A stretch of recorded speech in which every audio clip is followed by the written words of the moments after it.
Assalamualaikum warahmatullahi wabarakatuh. Sahabat mata, perkenalkan nama saya Dina, perawat lantai 1 Pusat Mata Nasional Rumah Sakit Mata Cicendo Bandung.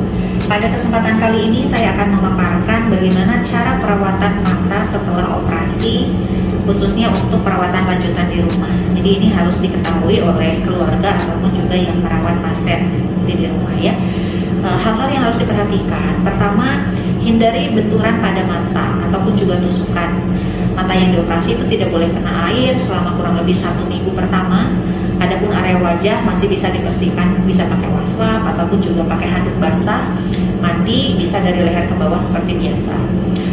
Untuk pasien-pasien wanita itu dihindari adanya riasan pada wajah. Jadi jangan sampai memakai make up. Untuk yang kedua, cara mengganti perban ya. Ganti perban itu minimal 2-3 kali sehari ya. Yang harus kita siapkan, pertama kapas bersih atau kapas steril. Kemudian yang kedua itu adanya perban seperti ini. Jadi perbannya ini harus beli perban yang steril di apotek. Dan yang ketiga plasternya. Nah, untuk cara membuat kapas untuk membersihkan mata itu bisa dengan 3 metode. Yang pertama, kita bisa dengan hanya sekedar menyiram dengan air yang mendidih gitu ya. Nanti kalau misalkan sudah dingin, cuci tangan, diperas si kapasnya, lalu simpan di tempat yang tertutup atau toples. Tapi jangan lupa bikinnya jangan terlalu banyak, hanya untuk 1 hari saja. Jadi hari berikutnya dibikin lagi. Nah, cara yang kedua yaitu bisa dengan digodok. Kalau digodok lebih sebentar, kurang lebih 5 menit. Nanti kalau sudah dingin, diperas ya, cuci tangan, diperas, lalu disimpan juga di tempat yang tertutup. Yang ketiga yaitu dengan dikukus. Ya, kalau dikukus berarti kita harus basahkan terlebih dahulu. Jadi kapasnya dibasahkan, nanti kalau udah basah diperas, baru dikukus. Nah, kalau dikukus dia lebih lama, bisa 10-15 menit.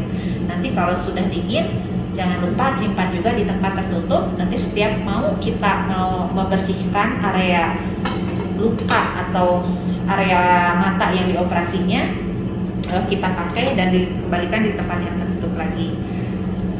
Jangan lupa setiap kali kita ngasih obat, mau ditetes ataupun juga salep atau juga obat yang diminum, itu jangan lupa harus nantiasa cuci tangan. Jadi cuci tangan itu dilakukan sebelum dan sesudah melakukan pembersihan mata gitu ya.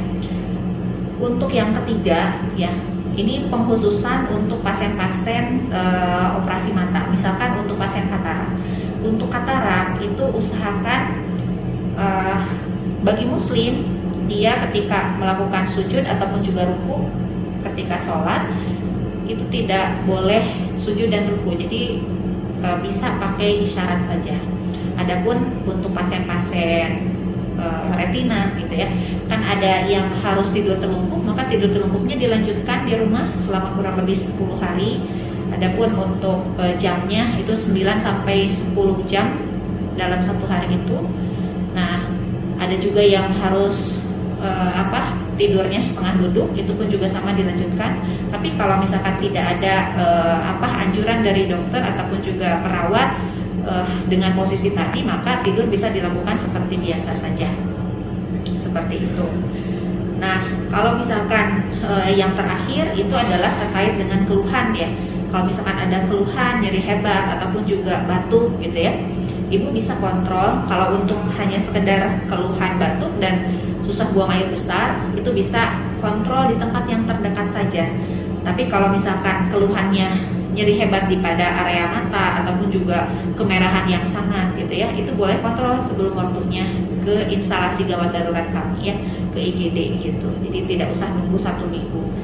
Nah, tapi kalau misalnya tidak ada keluhan seperti itu, kontrol 1 minggu dari sekarang gitu ya, seperti yang sudah disampaikan di jadwal kontrolnya. Jadi kontrol pertama biasanya itu 1 minggu, kontrol berikutnya 2 minggu, adapun selanjutnya itu bisa ditanyakan kembali ke dokter yang merawatnya apakah boleh untuk di rumah sakit yang terdekat atau bagaimana gitu ya. Barangkali seperti itu yang bisa disampaikan. Terima kasih. Assalamualaikum warahmatullahi wabarakatuh.